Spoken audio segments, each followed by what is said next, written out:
des principes Condé ce n'est pas au nom de nit di wax ak nit non c'est au nom des principes et ce qui se passe en Guinée est malheureux. Ouais. est malheureux. Fumala. Oui man d'abord je voudrais m'adresser à Condé 2.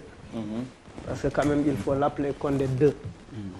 Parce que quand même je suis très désolé de voir une personne défendre Alpha Condé et qui est très mal en point. Parce qu'il est très mal en point, il n'est pas à l'aise, c'est pourquoi il s'énerve. Mais il faut parler en Wolof là. Parce que da ngay wax. Mais l'émission c'est en Wolof. Bien sûr mais on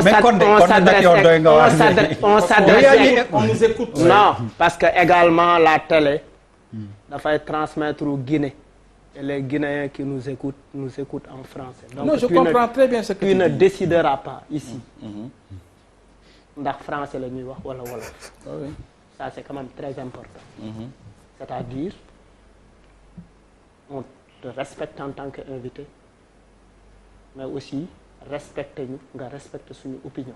ñu respecter sama président. Oui. ngeen respecter sama président. Oui, on respecte. D'accord. Je veux qu'on le respecte. Oui. On est Moi, parfaitement moi, d'accord, Condé, il n'y a pas de souci. Moi, je vais parler. c'est ça. Ok. Je respecterai quelqu'un en fonction des actes qu'il a posés dans le passé ou bien en fonction des actes qu'il est en train de poser. Nous avons en face de nous un président qui a 82 ans, qui marche à peine.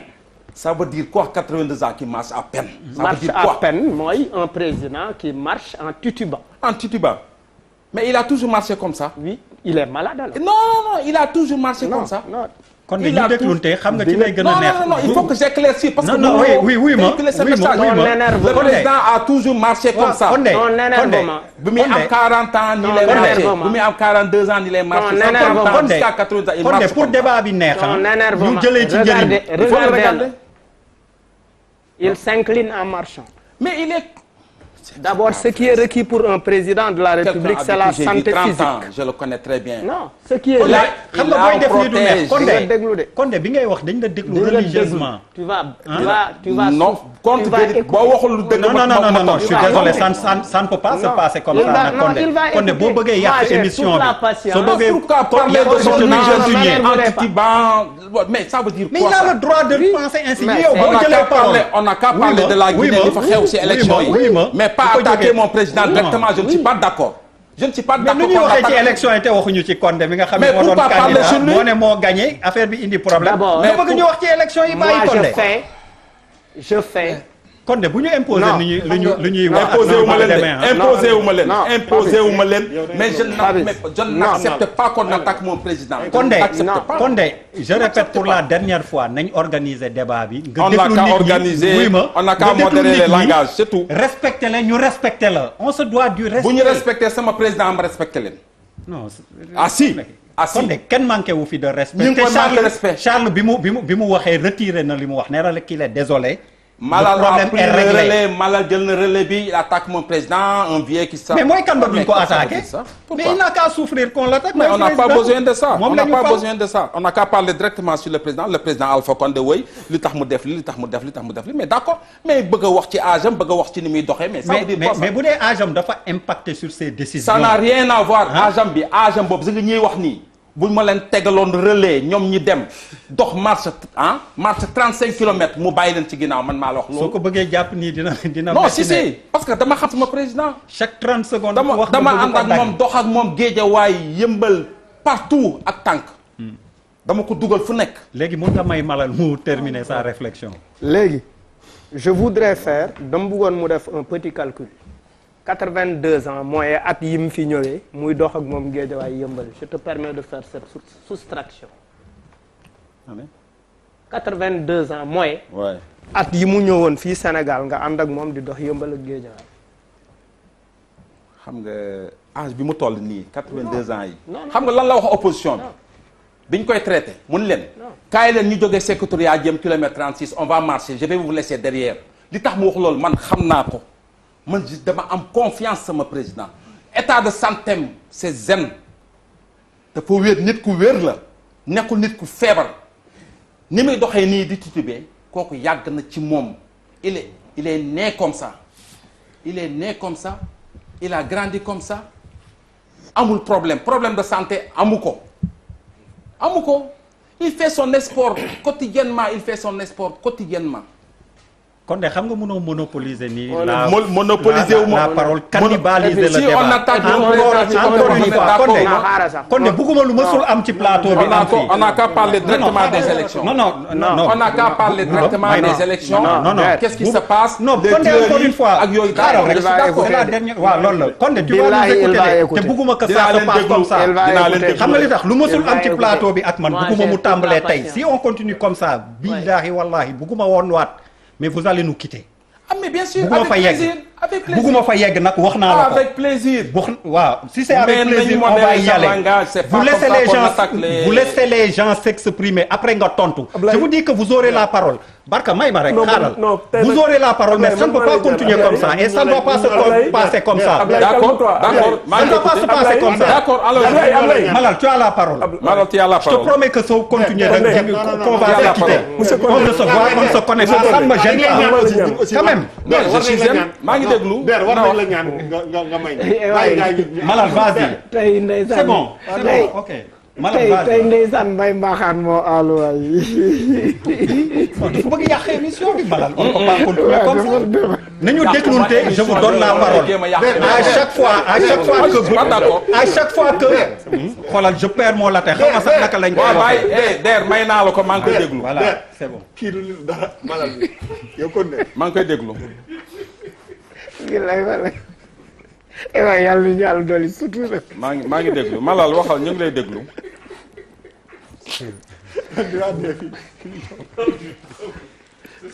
c'est ça le Sénégal quoi nañ ko sant yàlla.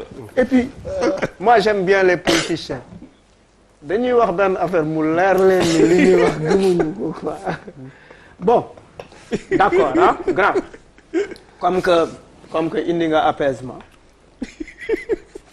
maintenant mun nañ la concéder les histoires d'âge et cetera de physique de santé. c'est pas grave parler politique.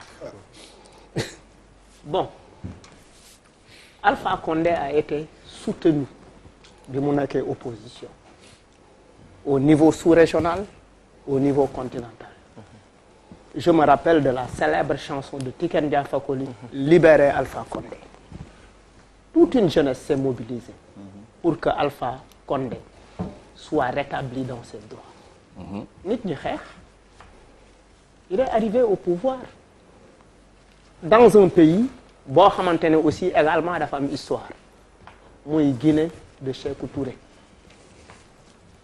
ñu ñëw tey il faut quand même ñu dellu ginnaaw li ñu indi ci situation bi c'est une situation de troisième mandat même boo bëggul ñu wax troisième mandat. non je suis d'accord on parle c'est politique.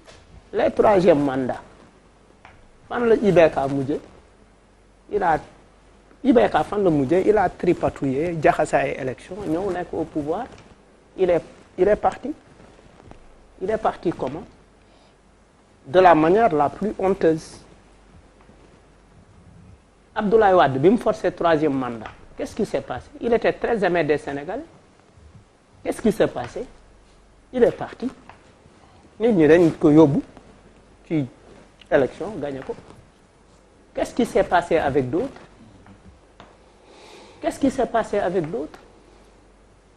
lan mooy en fait Alpha Condé par rapport à la Guinée lan mooy Alpha Condé par rapport ak askanam lan mooy Alpha Condé par rapport effectivement ak cette Guinée qui a traversé énormément de souffrance. C'est un pays qui a traversé beaucoup de souffrance boo xamante ne Alpha Condé amoon na fu mu ko mën a yóbbu les histoires de Cellou moo njëkk a wax ni way gagné na kii nee na gagné na et cetera et cetera. Le problème c'est depuis le début Alpha n'a pas joué un jeu transparent. Depuis le début la transparence par rapport à ces élections-là a été dévoyée deful dara lu leer du début à la fin et finalement qu'est-ce qu'on fait? On mobilise une armée, on mobilise la police contre d'honnêtes citoyens, contre des jeunes qui disent que écoute nous en avons marre, nous voulons que les choses changent. On tire sur ces jeunes à bout portant, sur des jeunes et des femmes. rey ay ndaw rey ay xale. On a tiré sur personne. Non, mais attends. On a tiré. C'est Cellou qui a amené des mercenaires qui tuent les enfants. Non, loolu sa commentaire de partisan la. Je sais. C'est pas partisan. Nous, on connaît la. Loolu sa commentaire. Si vous développez comme ça, je ne suis pas d'accord. Je te concède. Les images sont là. Je ne suis pas d'accord. On a une Guinée les images là n'ont rien à voir avec ce qui se passe. C'est pas des images empruntées ou inventées. À bout portant. Ici, c'est la Guinée. Nous, on connaît comment ça se passe. Ici, c'est non dig ñu déglu. Xam nga yow gëj nga Guinée. Gëj. Barka mi moo nekkoon Guinée fan yii. waaw moom dëgg il est fraîchement revenu de Guinée. te boo déggee li Barka wax daf lay laal tey fi ñu toll mooy wax Alpha dëgg nan la ñu mën a waxee Alpha dëgg mooy wax ak waa CEDEAO. Qu'est-ce qui s'est passé en Gambie quand Yaya Jammeh a voulu se comporter d'une certaine façon? Oui, la CEDEAO s'est mobilisée. Ça s'est terminé comment? La CEDEAO s'est mobilisée et Yaya Jammeh est parti. Qui a sauvé la Gambie? Parce qu'il a voulu... C'est le président Alpha Condé qui a sauvé la Gambie.